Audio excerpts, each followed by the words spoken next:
খবরের শিরোনাম দেখেন, নরসিংদীতে আওয়ামী লীগ বিএনপি সংঘর্ষে নিহত 1, আহত 25।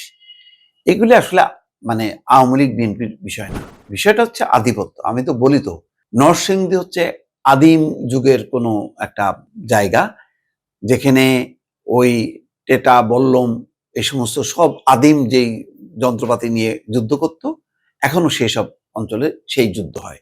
ভয়ঙ্কর টেটা বল্লমের যে যুদ্ধ, সেই যুদ্ধ হয়েছে দুই গ্রুপের মধ্যে। এটাকেই হয়তো আওয়ামী লীগ বিএনপি বলা হচ্ছে, আধিপত্য বিস্তার মূলত। কিন্তু দুঃখজনক হচ্ছে সেই আমল, মানে আওয়ামী লীগ আমলে এটা নির্মূল হয়নি, এই আমলেও এটা নির্মূল হয়নি। এখানে বলা হচ্ছে দীর্ঘদিন ধরে আলোকবালী ইউনিয়নের আওয়ামী লীগ সভাপতি আসাদ আলী এবং বিএনপির যুগ্ম আহ্বায়ক নোয়াব আলীর মধ্যে বিরোধ চলে আসছিল। গত 5ই আগস্টের পর সংঘর্ষের আশঙ্কায় আওয়ামী লীগের নেতাকর্মীরা এলাকা ছেড়ে পালিয়ে যায়। প্রায় 1 বছর পর বৃহস্পতিবার ভোরে আওয়ামী লীগের কর্মীরা পুনরায় গ্রামে প্রবেশের চেষ্টা করলে বিএনপির সমর্থকরা বাধা দেয়। এই সময় দুই পক্ষের মধ্যে সংঘর্ষ জড়ায়। যাই হোক, এটা আসলে ওই আধিপত্য বিস্তারকে কেন্দ্র করেই এই ঘটনা।